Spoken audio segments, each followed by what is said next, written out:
Praise God. ಯೇಸು ಕ್ರಿಸ್ತನ ಹೆಸರಿನಲ್ಲಿ ಜಯದ ವಾಕ್ಯ ಈ ಕಾರ್ಯಕ್ರಮಕ್ಕೆ ನಿಮ್ಮನ್ನು ನಾನು ಸ್ವಾಗತಿಸ್ತಾ ಇದ್ದೇನೆ. ಬನ್ನಿ, ಇವತ್ತಿನ ದಿನವು ಕರ್ತನಿಂದ ನೇಮಿಸಲ್ಪಟ್ಟಿದೆ. ಇದರಲ್ಲಿ ನಾವು ಆನಂದ ಪಡೋಣ, ಸಂತೋಷ ಪಡೋಣ. ಸಂತೋಷ ಆನಂದದೊಡನೆ ನಾವು ತಂದೆಯ ದೇವರನ್ನು ಆರಾಧಿಸುವ. ನಿಮ್ಮ ಕಷ್ಟ, ಸಂಕಟ, ದುಃಖ, ನೋವು, ಚಿಂತೆ, ಬಾಧೆ ಅಥವಾ ಯಾವುದೊಂದು ಪರಿಸ್ಥಿತಿಯಲ್ಲಿ ಹಾದು ಹೋಗ್ತಾ ಇದ್ದೀರಿ, ಭಯಪಡಬೇಡ್ರಿ. ಕರ್ತ ನಿಮ್ಮ ಜೊತೆಯಲ್ಲಿ ಇದ್ದುಕೊಂಡು ನಿಮ್ಮನ್ನು ಆಧರಿಸ್ತಾನೆ, ಸಂತೈಸ್ತಾನೆ. ಬನ್ನಿ, ನಾವು ದೇವರ ವಾಕ್ಯಕ್ಕೆ ಹೋಗುವ ಮುಂಚೆ ಸ್ವಲ್ಪ ಹೊತ್ತು ತಂದೆಯ ದೇವರನ್ನು ಆರಾಧಿಸುವ, ಮತ್ತೆ ನಾವು ದೇವರ ವಾಕ್ಯವನ್ನು ಧ್ಯಾನ ಮಾಡುವ.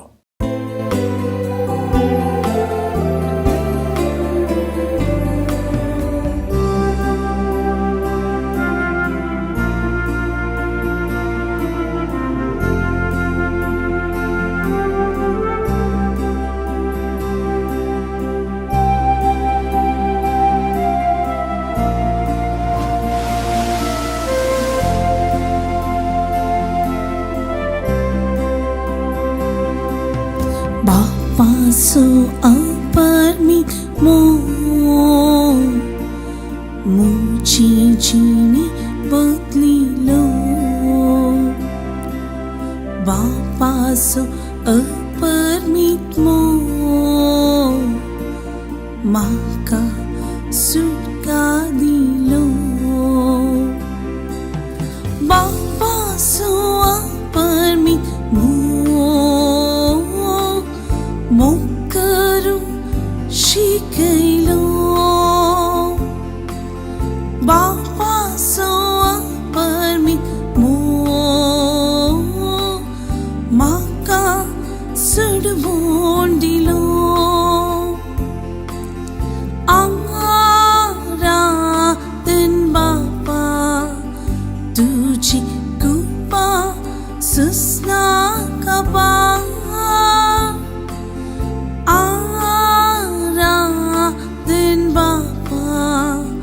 Musu urto mantuka Angara den Bapa tuji kupa susna kaba Angara den Bapa musu urto mantuka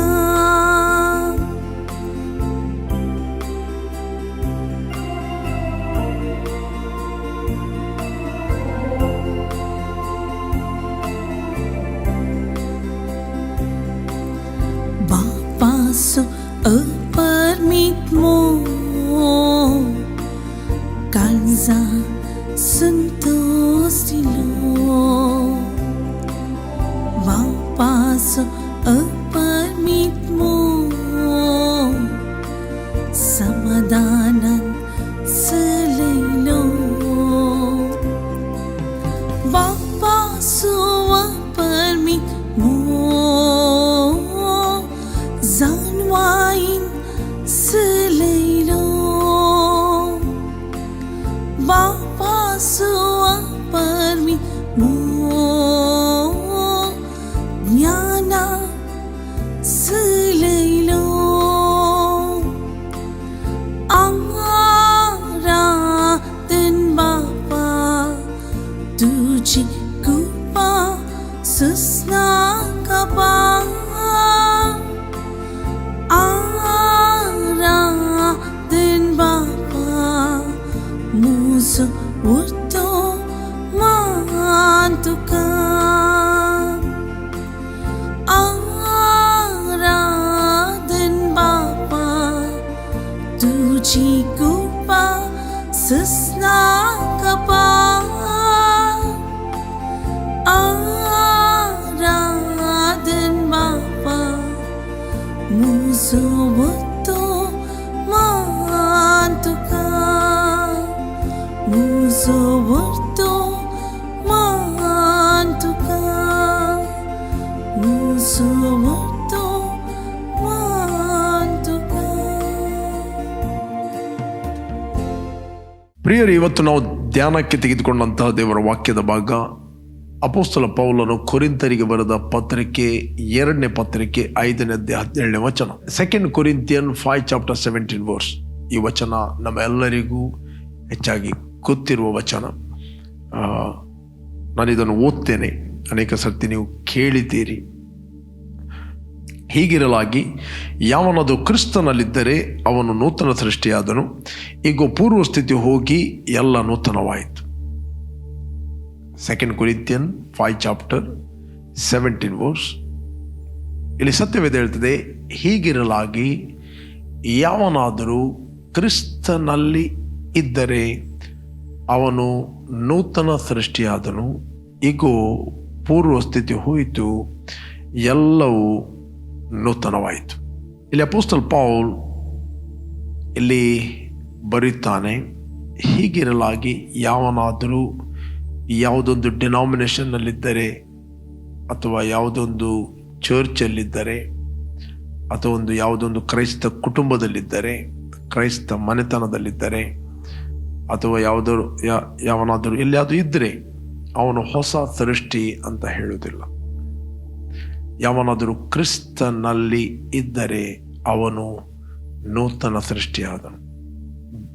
if anyone be in Christ, he is a new creation. He is a new creation. ಅವನು ಹೊಸ ಸೃಷ್ಟಿಯಾದನು. ನೀವು ಯೇಸುವನ್ನು ರಕ್ಷಕನು ಒಡೆಯನೆಂದು ಅಂಗೀಕಾರ ಮಾಡಿದಾಗ ನೀವು ಕ್ರಿಸ್ತನಲ್ಲಿ ಇದ್ದೀರಿ. ಕ್ರಿಸ್ತನಲ್ಲಿ ಎಂಬುವಂಥದ್ದು ನಮ್ಮ ಆತ್ಮ ಸಂಬಂಧ, ನಮ್ಮ ಆತ್ಮದ ಇರುವಿಕೆ, ನೆಲೆ, ಮನೆ, ಅಟ್ಮಾಸ್ಫಿಯರ್. ನಾವು ಕ್ರಿಸ್ತನಲ್ಲಿ ಇದ್ದೇವೆ. ಶರೀರ ಸಂಬಂಧದಲ್ಲಿ ಹುಟ್ಟಿದ ಪ್ರತಿಯೊಬ್ಬ ವ್ಯಕ್ತಿ ಆತನು ಆದಾಮನಲ್ಲಿದ್ದ, ರೈಟ್? ಆದಾಮನಲ್ಲಿದ್ದ. ಶರೀರ ನನ್ನ ತಂದೆಯಲ್ಲಿತ್ತು, ಆತನ ಶರೀರ ಆತನ ತಂದೆಯಲ್ಲಿತ್ತು, ಆತನ ಶರೀರ ಆದಾಮನಲ್ಲಿತ್ತು. ಆದಾಮನು ಏನು ಮಿಸ್ಟೇಕ್ ಮಾಡಿದಾನೋ, ನಾನು ಆತನಲ್ಲಿ ಇದ್ದ ಕಾರಣ ಆ ಮಿಸ್ಟೇಕ್ ನಾನು ಕೂಡ ಮಾಡಿದ ಹಾಗೆ ಆಯಿತು.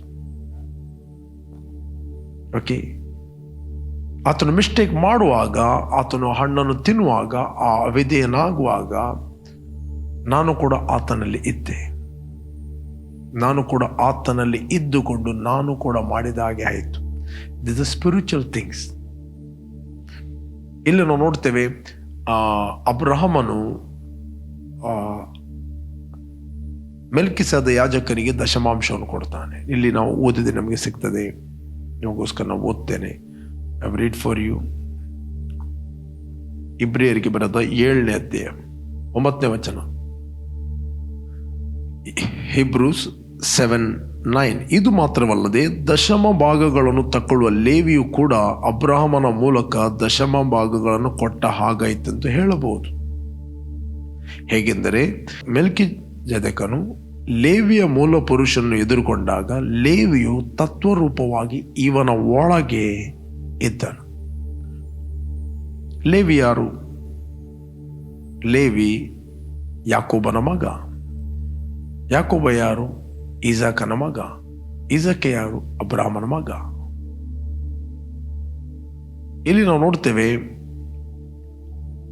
Genesis 14 ಚಾಪ್ಟರ್ 14ನೇ ಅಧ್ಯಾಯದಲ್ಲಿ ಅಬ್ರಹಾಮನು ತಾನು ಸಂಪಾದಿಸಿದ ಎಲ್ಲದರಲ್ಲಿ 10ನೇ ಒಂದು ಭಾಗವನ್ನು ಮೆಲ್ಕಿಸದ ಯಾಜಕನಿಗೆ ಕೊಡ್ತಾನೆ.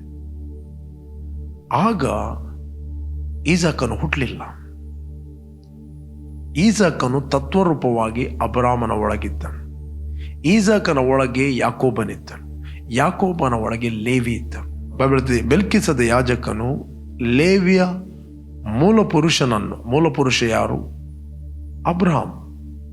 ಮೂಲಪುರುಷನನ್ನು ಭೇಟಿಯಾದಾಗ ಲೇವಿಯು ತತ್ವರೂಪವಾಗಿ ಅಬ್ರಹಾಮನ ಒಳಗಿದ್ದನು. ಅದಕ್ಕೋಸ್ಕರ ಲೇವಿಯು ಆ ದಶಮಾಂಶವನ್ನು ಕೊಟ್ಟ ಹಾಗೆ ಆಯಿತು ಅಂತ ಬೈಬಲ್ ಹೇಳ್ತದೆ. ಓಕೆ, ಲೇವಿಯು ಅಬ್ರಹಾಮನ ಒಳಗೆ ಇದ್ದುಕೊಂಡು ದಶಮಾಂಶವನ್ನು ಕೊಟ್ಟ ಹಾಗೆ ಆಯಿತು. ಇಲ್ಲಿ ನಾವು ಶರೀರದಲ್ಲಿ, ನಾನು ನನ್ನ ತಂದೆಯ ಶರೀರದಲ್ಲಿದ್ದೆ, ಅವನ ತಂದೆಯ ಶರೀರದಲ್ಲಿದ್ದೆ, ಕಡೆಗೆ ನಾವು ಆದಾಮನಲ್ಲಿದ್ದೆವು. ಆದಾಮನು ಪಾಪ ಮಾಡುವಾಗ ನಾವು ಕೂಡ ಆತನಲ್ಲಿ ಇದ್ದೆವು. ದೇವರು ಲೋಕದ ಮೇಲೆ ಎಷ್ಟೋ ಪ್ರೀತಿಯನ್ನು ಮಾಡಿ ತನ್ನ ಒಬ್ಬನೇ ಮಗನಾದ ಯೇಸುವನ್ನು ಲೋಕ ಕಳಿಸಿದ. ಆತನು ಆದಾಮನ ಸಂಬಂಧದಿಂದ ಹುಟ್ಟಲಿಲ್ಲ, ಆತನು ಪುರುಷ ಸಂಪರ್ಕದಿಂದ ಹುಟ್ಟಲಿಲ್ಲ. ಆತನು ದೇವರ ವಾಕ್ಯ ಬೀಜದಿಂದ ದೇವರಿಂದ ಆತನು ಹುಟ್ಟಿದನು. ನಾವು ನೋಡ್ತೇವೆ ಆತನು ಪಾಪ ಮಾಡಲಿಲ್ಲ. ಆತನು ಆದಾಮನ ಸಂಬಂಧದಿಂದ ಯಾರೆಲ್ಲ ಹುಟ್ಟಿದ್ದಾರೆ ಅವರೆಲ್ಲರ ಪಾಪಗಳಿಗೋಸ್ಕರ ಆತನು ಕೊನೆಯ ಆದಾಮನಾಗಿ ಆತನು ಕ್ರೂಜೆಯಲ್ಲಿ ಸತ್ತನು, ಹೂಣಲ್ಪಟ್ಟನು. 3ನೇ ದಿನ ಸತ್ತವರ ಒಳಗಿಂದ ಆತನು ಎದ್ದು ಬಂದ. ಇವತ್ತು ನಾವು ಆತನು ಮಾಡಿದ ಕೆಲಸವನ್ನು ನಾವು ಒಪ್ಪಿದಾಗ ಬೈಬಲ್ ಹೇಳುತ್ತೆ, ದೇವರು ನಮ್ಮನ್ನು ಆದಾಮನಲ್ಲಿದ್ದ ಶಾಪದಲ್ಲಿದ್ದ, ರೋಗದಲ್ಲಿದ್ದ, ಆ ಬ್ಲಡ್ ಲೈನ್ ಕರ್ಸ್ ಅಲ್ಲಿದ್ದ ನಮ್ಮನ್ನು ದೇವರು ತೆಗೆದು ಇವತ್ತು ಕ್ರಿಸ್ತನಲ್ಲಿ ಇಟ್ಟಿದ್ದಾನೆ.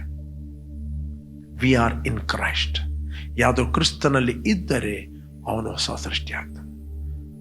ಒಬ್ಬನು ಎಲ್ಲರಿಗೋಸ್ಕರ ಸತ್ತ ಕಾರಣ ಎಲ್ಲರೂ ಸತ್ತ ಹಾಗಾಯಿತು ಅಂತ ದೇವರ ವಾಕ್ಯ ಹೇಳ್ತದೆ. ನಾವಿಲ್ಲಿ ಓದಿದರೆ ಸಿಗ್ತದೆ, 2 Corinthians 5 chapter 15 verse 14ರಿಂದ ನಾನು ಓದ್ತೇನೆ. ಕ್ರಿಸ್ತನ ಪ್ರೀತಿಯು ನಮಗೆ ಒತ್ತಾಯ ಮಾಡುತ್ತದೆ, ಎಲ್ಲರಿಗೋಸ್ಕರ ಒಬ್ಬನು ಸತ್ತದ್ದರಿಂದ ಎಲ್ಲರೂ ಸತ್ತಂತಾಯಿತೆಂದು ನಿಶ್ಚಯಿಸಿಕೊಂಡೆವು. ಈಗ ಕ್ರಿಸ್ತನಲ್ಲಿ ಇದ್ದ ನಾವು ಆತನೊಟ್ಟಿಗೆ ಸತ್ತಿದ್ದೇವೆ. ಕ್ರಿಸ್ತನಲ್ಲಿದ್ದ ನಾವು ಆತನೊಟ್ಟಿಗೆ ಬಾಧೆಯನ್ನು ಅನುಭವಿಸ್ತೇವೆ. ಕ್ರಿಸ್ತನಲ್ಲಿದ್ದ ನಾವು ಆತನೊಟ್ಟಿಗೆ ಹೂಣಲ್ಪಟ್ಟಿದ್ದೇವೆ. ಕ್ರಿಸ್ತನಲ್ಲಿದ್ದ ನಾವು ಆತನೊಟ್ಟಿಗೆ ಪಾತಾಳಕ್ಕೆ ಹೋಗಿದ್ದೇವೆ. ಕ್ರಿಸ್ತನಲ್ಲಿದ್ದ ನಾವು ಆತನೊಟ್ಟಿಗೆ ಪಾತಾಳದಿಂದ ಎದ್ದು ಬಂದಿದ್ದೇವೆ. ಆತನು ಮೃತ್ಯುಂಜಯನಾಗಿದ್ದಾಗ ಕ್ರಿಸ್ತನೊಡನೆ ನಾವು ಎದ್ದಿದ್ದೇವೆ. ಕ್ರಿಸ್ತನೊಡನೆ ಸಕಲ ರಾಜ್ಯತ್ವ, ಅಧಿಕಾರ, ದೊರೆತನ, ಮಧ್ಯಾಕಾಶದಲ್ಲಿ ಎಲ್ಲ ರಾಜ್ಯತ್ವಗಳ ಮೇಲೆ ನಾವು ಕ್ರಿಸ್ತನಲ್ಲಿ ಪರಲೋಕದಲ್ಲಿ ಕೂತ್ಕೊಂಡಿದ್ದೇವೆ. ಈಗ ನಾವಿರುವುದು ಕ್ರಿಸ್ತನಲ್ಲಿ, ಆದಾಮನಲ್ಲಿಲ್ಲ.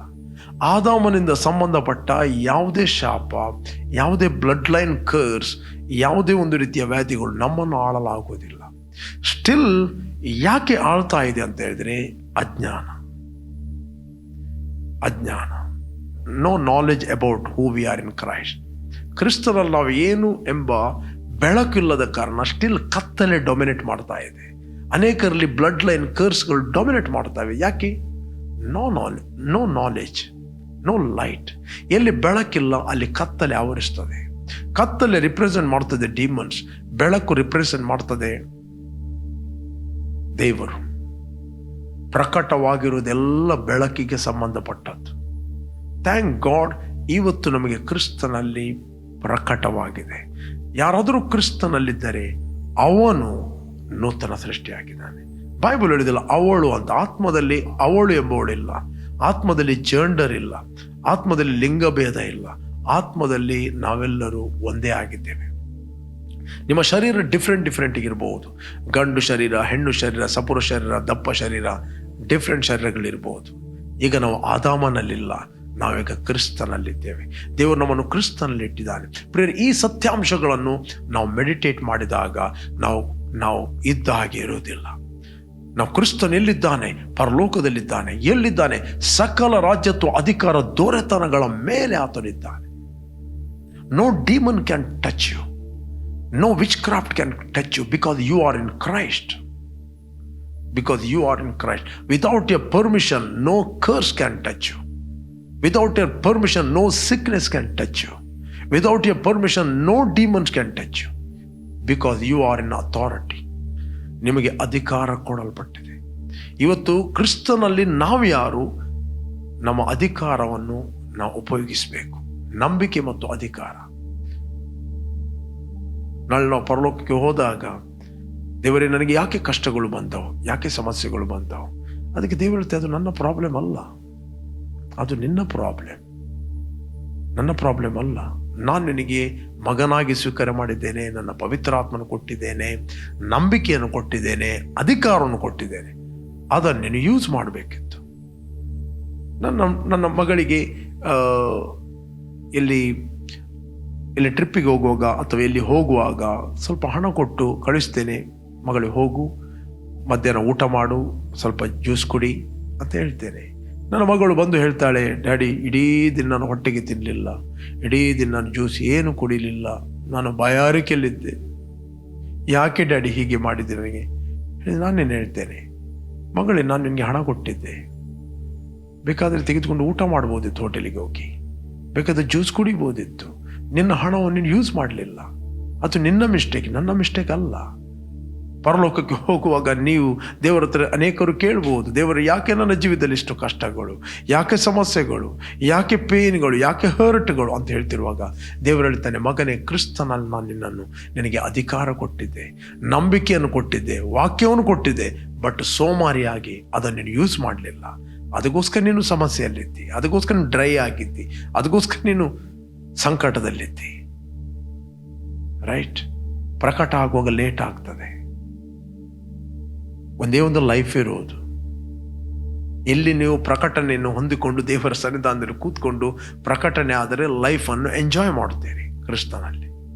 ಇಲ್ಲಾದರೆ ಗುಣಗುಟ್ತಾ ಇರ್ತೀರಿ, ದೇವರು ಅದು ಮಾಡಲಿಲ್ಲ, ದೇವರು ಇದು ಮಾಡಲಿಲ್ಲ, ದೇವರು ಎಲ್ಲಿದ್ದಾನೆ, ದೇವರಿದ್ದ ನನ್ನ ಜೀವಿತದಲ್ಲಿ ಯಾಕೆ ಹೀಗೆ ಆಗ್ತದೆ, ಯಾಕೆ ಸಮಸ್ಯೆ, ಯಾಕೆ ಸಂಕಟ, ಯಾಕೆ ನೋವು, ಯಾಕೆ ಹಸಿವು, ಯಾಕೆ ಬಾಯಾರಿಕೆ, ನನ್ನ ಜನರು ಹಾಳಾಗಿ ಹೋಗಿದ್ದಾರೆ ನನ್ನ ಜ್ಞಾನವಿಲ್ಲದೆ.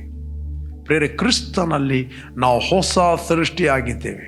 ದ ಬೈಬಲ್ ಹೇಳ್ತದೆ, ಈಗೋ ಅಂದರೆ ನೋಡು, ಪೂರ್ವ ಸ್ಥಿತಿ ಹೋಯಿತು, ಎಲ್ಲವೂ ನೂತನವಾಯಿತು. You are a brand new person, you are a brand new person. ನೀನು ಹೊಸದಾಗಿ ಹುಟ್ಟಿದ್ದಿ, ಹಳೆಯದು ಯಾವುದಿಲ್ಲ. ಹಳೆಯ ಶಾಪಕ್ಕೆ ನೀವು ಹುಟ್ಟಿದಲ್ಲ, ನೀವು ಆರೋಗ್ಯಕ್ಕೆ ಹುಟ್ಟಿದವರು, ಆಶೀರ್ವಾದಕ್ಕೆ ಹುಟ್ಟಿದವರು, ಸಮಾಧಾನಕ್ಕೆ ಹುಟ್ಟಿದವರು, ದೇವರ ಡಿವಿನಿಟಿಗೆ, ದೇವರ ನೇಚರಿಗೆ ನೀವು ಹುಟ್ಟಿದವರು. You are a born different person, born differently. Different ಆಗಿ ನೀವು ಹುಟ್ಟಿದ್ದೀರಿ, ದೇವರ ಮಕ್ಕಳಾಗಿ ಹುಟ್ಟಿದ್ದೀರಿ, ಅಧಿಕಾರದಲ್ಲಿ ಹುಟ್ಟಿದ್ದೀರಿ, ಜಯದಲ್ಲಿ ಹುಟ್ಟಿದ್ದೀರಿ, ನೀವು ದೇವರಿಗೆ ಹುಟ್ಟಿದ್ದೀರಿ. ಇಕೋ ಅಂದರೆ ನೋಡು. ಹೇಗೆ ನೋಡು? ಸ್ಪಿರಿಚುವಲ್ ಕಣ್ಣುಗಳಿಂದ ನೋಡು. C, behold, old things are past away, all things are become new. ಹಳೆಯ ಸಂಗತಿಗಳನ್ನು ನೋಡ್ಬಿಟ್ರಿ, ಹೊಸ ಸಂಗತಿಗಳು ನೋಡ್ರಿ, ಆರೋಗ್ಯವನ್ನು ನೋಡ್ರಿ, ಸಮೃದ್ಧಿಯನ್ನು ನೋಡ್ರಿ, ಕ್ರಿಸ್ತನಲ್ಲಿ ನಿಮ್ಮ ಅಧಿಕಾರವನ್ನು ನೋಡ್ರಿ, ಎಲ್ಲ ದುರಾತ್ಮಗಳು ನಿಮ್ಮ ಕಾಲ ಕೆಳಗಿರುವುದನ್ನು ನೋಡ್ರಿ, ನೀವು ಕ್ರಿಸ್ತನಲ್ಲಿ ಪರಲೋಕದಲ್ಲಿ ಆಸನಾರೂಢನಾಗಿದ್ದು ನೋಡ್ರಿ. ಇದನ್ನು ಮೆಡಿಟೇಟ್ ಮಾಡಿ. ಇದನ್ನು ಮೆಸೇಜನ್ನು ಯೂಟ್ಯೂಬಲ್ಲಿ ಪುನಃ ಕೇಳಿ ಅಂಟಿಲ್ ನಿಮ್ಮ ಒಳಗೆ ಪ್ರಕಟ ಆಗುವ ತನಕ. ಪ್ರಕಟವಾಗಿರುವುದೆಲ್ಲ ಬೆಳಕಿಗೆ ಸಂಬಂಧಪಟ್ಟದ್ದು. ದ ಲೈಟ್, ಬೆಳಕು ಅಂದರೆ ದೇವರು. ಬೆಳಕು ಎಲ್ಲಿರ್ತದೆ? ಅದೇ ಕತ್ತಲೆ ಹತ್ತಿರ ಬರುವುದಿಲ್ಲ. ಕತ್ತಲೆಗೆ ನೆಲೆ ಇಲ್ಲ, ಬೆಳಕಿಗೆ ನೆಲೆ ಇದೆ. ನಿಮ್ಮ ಒಳಗೆ ಇರುವ ವಾಕ್ಯ ಅದು ನಿಮಗೆ ಬೆಳಕಾಗಬೇಕು. ಆತನಲ್ಲಿ ಜೀವ ಇತ್ತು, ಆ ಜೀವ ಜನರಿಗೆ ಬೆಳಕಾಗಿತ್ತು. ಯೇಸುವನ್ನು ರಕ್ಷಕನ ಒಡೆಯನೆಂದು ನೀವು ಅಂಗೀಕಾರ ಮಾಡಿದಾಗ ಆ ಜೀವ ನಿಮ್ಮಲ್ಲಿ ಇದೆ. ಆ ಜೀವ ಅನೇಕರಿಗೆ ಬೆಳಕಾಗಲಿಲ್ಲ, ಪ್ರಕಟ ಆಗಲಿಲ್ಲ. Praise God. ಆ ಜೀವ ಇದೆ. ಯೇಸುವನ್ನು ಅಂಗೀಕಾರ ಮಾಡಿದ ನಿಮ್ಮಲ್ಲಿ ನಿತ್ಯ ಜೀವ ಉಂಟೆಂದು ನಿಮಗೆ ಗೊತ್ತಾಗುವಂತೆ ಈ ಸಂಗತಿಗಳನ್ನು ನಾನು ಬರೆದಿದ್ದೇನೆ. You must know that you have the eternal life. ನಿಮ್ಮ ಒಳಗೆ ಜೀವ ಇದೆ, ಗೊತ್ತಾಗದಿದ್ದರೂ ಇದೆ. ಗೊತ್ತಾದರೆ ಅದನ್ನು ನೀವು ಜೀವಿಸ್ತೀರಿ. ಗೊತ್ತಾದರೆ ನಿಮಗೆ ಬೆಳಕು ಇದೆ. ಬೆಳಕಾಯ್ತು ಅಂತ ಹೇಳಿದರೆ ಕತ್ತಲೆ ಡಾಮಿನೇಟ್ ಮಾಡೋದಿಲ್ಲ, ಡಿಮನ್ಸ್ಗಳು ಡಾಮಿನೇಟ್ ಮಾಡೋದಿಲ್ಲ. ಇವತ್ತು ಅನೇಕರು ನಿತ್ಯ ಜೀವನ ಹೊಂದಿದ್ದಾರೆ, ಬಟ್ ಆ ಜೀವ ಇದೆ ಅಂತ ಅವ್ರಿಗೆ ಗೊತ್ತಿಲ್ಲ. ಅವರಿಗೆ ಬೆಳಕಾಗಲಿಲ್ಲ, ಅವರಿಗೆ ಪ್ರಕಟ ಆಗಲಿಲ್ಲ. ಓಕೆ, ಕ್ರಿಸ್ತನಲ್ಲಿದ್ದರೆ ಅಂತ ಹೇಳಿದರೆ ಒಂದು ರಿಲೇಶನ್ಶಿಪ್ ಅಲ್ಲಿ ನೋಡದೆ ಯಾವುದೊಂದು ರಿಲಿಜನ್ ಅನ್ನು ನೋಡ್ತಾರೆ. ರಿಲಿಜನ್ ಅಲ್ಲಿ ನೀವು ಕ್ರಿಸ್ತನನ್ನು ತಿಳಿಯಲಿಕ್ಕೆ ಆಗುದಿಲ್ಲ. ಕೆಲವರು ತಲೆ, ಪಾಸ್ಟರ್ ನನಗೆ ರಿಲಿಜನ್ ಲೈಕ್ ಇಲ್ಲ, ನಿಮಗಿಂತ ಹೆಚ್ಚಾಗಿ ದೇವರಿಗೆ ಲೈಕ್ ಇಲ್ಲ ರಿಲಿಜನ್. ರೈಟ್? ಕೆಲವರು ಬಹಳ ಸ್ಮಾರ್ಟ್ ಆಗಿ ಯವನಸ್ಥರು ಹೇಳಿದ್ರು, ಐ ಡೋಂಟ್ ಲೈಕ್ ರಿಲಿಜನ್. ನಿನಗಿಂತ ಹೆಚ್ಚಾಗಿ ದೇವರಿಗೆ ಕೂಡ ರಿಲಿಜನ್ ಲೈಕ್ ಇಲ್ಲ. ಓಕೆ, ದೇವರು ರಿಲಿಜನ್ ಕ್ರಿಯೇಟ್ ಮಾಡಿದ್ದಲ್ಲ, ಮನುಷ್ಯ ಮಾಡಿದ್ರು. ದೇವರು ಏದೇನ್ ತೋಟದಲ್ಲಿ ಒಂದು ಸಂಬಂಧವನ್ನು ಕ್ರಿಯೇಟ್ ಮಾಡಿದರು, ರಿಲಿಜನ್ ಅಲ್ಲ. ರಿಲಿಜನ್ ಅಲ್ಲಿ ಮನುಷ್ಯ ದೇವರನ್ನು ಹುಡುಕುತ್ತಾನೆ. ರಿಲೇಶನ್ಶಿಪ್ ಅಲ್ಲಿ ನಾವು ದೇವರಲ್ಲಿ ಇದ್ದೇವೆ ಅಂತ ತಿಳಿಯುತ್ತೇವೆ, ಆತನನ್ನು ಅನುಭವಿಸ್ತೇವೆ, ಆತನಲ್ಲಿ ಎಂಜಾಯ್ ಮಾಡುತ್ತೇವೆ, ಆತನೊಟ್ಟಿಗೆ ನಾವು ಫೆಲೋಶಿಪ್ ಮಾಡ್ತೇವೆ, ಆತನೊಟ್ಟಿಗೆ ನಾವು ಬಾಳ್ತೇವೆ, ಆತನೊಟ್ಟಿಗೆ ನಾವು ಜೀವಿಸ್ತೇವೆ. Living together in the fellowship. ನಾವು ಆತನಲ್ಲಿ ಸಂತೋಷ ಪಡ್ತೇವೆ, ಆತನು ನಮ್ಮಲ್ಲಿ ಸಂತೋಷ ಪಡ್ತಾನೆ, ನಾವು ಆತನಲ್ಲಿ ಸಂತೋಷ ಪಡುತ್ತೇವೆ, ಆತನಲ್ಲಿ ಉಲ್ಲಾಸ ಪಡ್ತೇವೆ. This a relationship. ರಿಲೇಶನ್ಶಿಪ್ ಅಂತ ಹೇಳಿದರೆ ಕೊಯ್ನೋನಿ ಅಂತ ಹೇಳ್ತಾರೆ, ಫೆಲೋಶಿಪ್ ಅಂತ ಹೇಳ್ತಾರೆ. ಫೆಲೋಶಿಪ್ ಅಂತ ಹೇಳಿದರೆ ಒಟ್ಟಿಗೆ ನಾವು ಜೀವಿಸೋದು, ಒಟ್ಟಿಗೆ ಶೇರ್ ಮಾಡೋದು, ಒಟ್ಟಿಗೆ ತಿನ್ನುವುದು, ಒಟ್ಟಿಗೆ ನಾವು ಹಂಚುವುದು, ಕುಡಿಯುವುದು.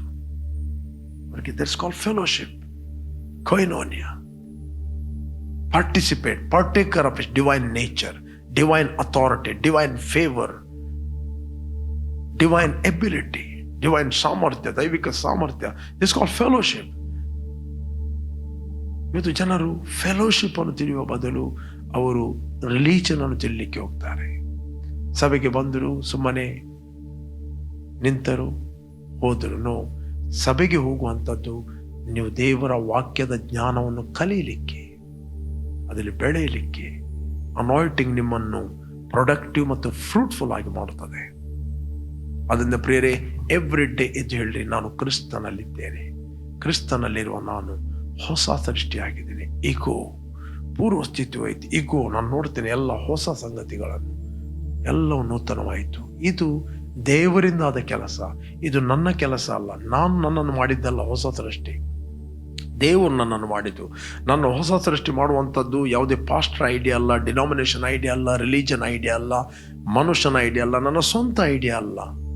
ಇದು ದೇವರ ಆಲೋಚನೆ. ದೇವರು ನನ್ನನ್ನು ಮಾಡಿದ್ದು, ದೇವರು ಮಾಡಿದ್ದನ್ನು ನಾನು ಒಪ್ಪುವುದು ದೀನತೆ.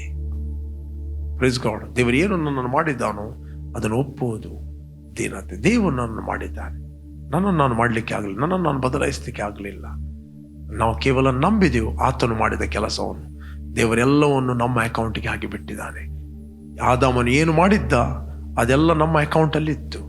ಬಟ್ ಆದಾಮನ ಅಕೌಂಟ್ ಡಿಸ್ಕನೆಕ್ಟ್ ಆಗಿ ಕ್ರಿಸ್ತನ ಅಕೌಂಟ್ ನಮಗೋಸ್ಕರ ಓಪನ್ ಆಗಿದೆ. ಆದ್ದರಿಂದ ಕ್ರಿಸ್ತನ ಅಪ್ರಮೇಯವಾದ ಐಶ್ವರ್ಯದ ಬಗ್ಗೆ ನೀವು ತಿಳಿದುಕೊಳ್ಳಿರಿ, ಜೀವಿಸಿರಿ, ಇತರಿಗೆ ಶೇರ್ ಮಾಡಿರಿ. ಒಂದು ವೇಳೆ ನೀವು ಯಾರು ಫಸ್ಟ್ ಟೈಮ್ ವೀಕ್ಷಿಸ್ತಾ ಇದ್ದೀರಿ, ಯೇಸುವನ್ನು ರಕ್ಷಕನ ಒಡೆಯನೆಂದು ಅಂಗೀಕಾರ ಮಾಡದಿದ್ದರೆ, ದಿಸ್ ದ ರೈಟ್ ಟೈಮ್. ನಿಮ್ಮ ಹೃದಯದಲ್ಲಿ ಯೇಸುವನ್ನು ಕರೆಯಿರಿ. ನಾನು ಹೇಳ್ತೀನಿ, ನೀವು ಇದ್ದ ಹಾಗೆ ಇರುವುದಿಲ್ಲ. You will be a great blessing to many people. Thank you father. ಭೂಮಿ ಆಕಾಶಗಳನ್ನು ಉಂಟು ಮಾಡಿದ ಸರ್ವಶಕ್ತನಾದ ತಂದೆ, ಯೇಸುವಿನ ನಾಮದಲ್ಲಿ ನಾವು ನಿನ್ನ ಸನ್ನಿಧಾನದಲ್ಲಿ ಇದ್ದೇವೆ. ಯೇಸುವೆ, ನೀನು ಸುರಿಸಿದ ರಕ್ತದ ಮೂಲಕ ನಮ್ಮ ಅಪರಾಧಗಳು ಪರಿಹಾರವಾಗಿ ನಮಗೆ ಬಿಡುಗಡೆ ಆಯಿತು. ನಾವು ಕ್ರಿಸ್ತನಲ್ಲಿ ಮರಣದಿಂದ ಪಾರಾಗಿ ಜೀವಕ್ಕೆ ಸೇರಿದ್ದೇವೆ, ದೇವರ ರಾಜ್ಯದಲ್ಲಿ ಹುಟ್ಟಿದ್ದೇವೆ. ನಾವು ಕ್ರಿಸ್ತನಲ್ಲಿ ಹೊಸ ಸೃಷ್ಟಿಯಾಗಿದ್ದೇವೆ, ಕ್ರಿಸ್ತನಲ್ಲಿ ಇದ್ದೇವೆ, ಜೀವಿಸ್ತೇವೆ, ಚಲಿಸ್ತೇವೆ, ಜಯದಲ್ಲಿ ನಡೆಯುತ್ತೇವೆ. Thank you father. ಎಲ್ಲರೂ ವಾಚ್ ಮಾಡುವವರ ಮನೋನೇತರಗಳು ಬೆಳಗಲ್ಪಡಲಿ, ಇದುವರೆಗೆ ನೋಡೋದ ರೀತಿಯಲ್ಲಿ ಅವರು ನೋಡಲಿ. ಯೇಸು ನಾಮದಲ್ಲಿ ತಂದೆ, ಆಮೆನ್, ಆಮೆನ್, ಆಮೆನ್. ಓಕೆ, ಯಾರು ನೀವು ಬರ್ತ್ಡೇ ಮತ್ತು ವೆಡ್ಡಿಂಗ್ ಆನಿವರ್ಸರಿ ಸೆಲೆಬ್ರೇಟ್ ಮಾಡ್ತಾ ಇದ್ದೀರಿ, ನಿಮಗೋಸ್ಕರ ನಾವು ಪ್ರಾರ್ಥನೆ ಮಾಡ್ತೇವೆ. Blessed happy birthday and blessed happy wedding anniversary. ತಂದೆ, ಯಾರು ಬರ್ತ್ಡೇ ಮತ್ತು ವೆಡ್ಡಿಂಗ್ ಆನಿವರ್ಸರಿ ಸೆಲೆಬ್ರೇಟ್ ಮಾಡ್ತಾ ಇದ್ದರು, ಇವರು ಫ್ರೂಟ್ಫುಲ್ ಆಗಲಿ, ಬ್ಲೆಸ್ ಆಗಲಿ, ನೀರಾವರಿಯಲ್ಲಿ ಬೆಳೆದ ಮರದಂತೆ ಬೆಳೆದು ಪ್ರಜ್ವಲಿಸಿ ಅನೇಕರಿಗೆ ಅವರ ಆಶೀರ್ವಾದವಾಗಲಿ. ಹೊಸ ವರ್ಷ, ಹೊಸ ದಿನವನ್ನು ಇವರಿಗೆ ಕೊಟ್ಟಿದ್ದಿ. ಇವರ ಜೀವಿತದಲ್ಲಿ ಮಾಡಿದ ಎಲ್ಲ ಉಪಕಾರಗಳಿಗೋಸ್ಕರ ತಂದೆ ನಿನಗೆ ನಾವು ಕೃತಜ್ಞತೆಯನ್ನು ಸಲ್ಲಿಸ್ತೇವೆ. ಯೇಸು ನಾಮದಲ್ಲಿ ತಂದೆ, ಆಮೆನ್, ಆಮೆನ್. ಓಕೆ, ಜಯದ ವಾಕ್ಯ ಈ ಕಾರ್ಯಕ್ರಮವನ್ನು ಪ್ರತಿದಿನ ಬೆಳಿಗ್ಗೆ ಬಿಗ್ ಜೆ ಟಿವಿಯಲ್ಲಿ 7 ಗಂಟೆಯಿಂದ 7:30 ನೀವು ಬಿಗ್ ಜೆ ಟಿವಿಯಲ್ಲಿ ವೀಕ್ಷಿಸಿರಿ. ಇದೇ ಕಾರ್ಯಕ್ರಮವನ್ನು ಪುನರಾವರ್ತಿ ನೀವು ನಮ್ಮ ಯೂಟ್ಯೂಬ್ ಚಾನಲ್ ಇದೆ, pastor Roshan Labbu, word of victory church, Udupi. 7:30 ಬೆಳಿಗ್ಗೆ 8 ಗಂಟೆವರೆಗೆ ನೀವು ವೀಕ್ಷಣೆ ಮಾಡ್ಬೋದು. ಇತರಿಗೆ ನೀವು ಶೇರ್ ಮಾಡಿರಿ. ಪುನಃ ಅದನ್ನು ಕೇಳಿ ಆ ವಚನಗಳನ್ನು ನಿಮ್ಮ ಒಳಗೆ ಪ್ರಕಟವಾಗುವ ತನಕ ಕೇಳಿ. ಸಂಜೆ 7:15 8 ಗಂಟೆ ಫೇಸ್ಬುಕ್ ಮತ್ತು ಯೂಟ್ಯೂಬಲ್ಲಿ ನಾನು ಲೈವ್ ಆಗಿ ಮಾತಾಡ್ತಾ ಇದ್ದೀನಿ. ನನ್ನೊಟ್ಟಿಗೆ ನೀವು ಜಾಯ್ನ್ ಆಗ್ಬೋದು. Okay, you are bless. Jesus loves you. Bye bye.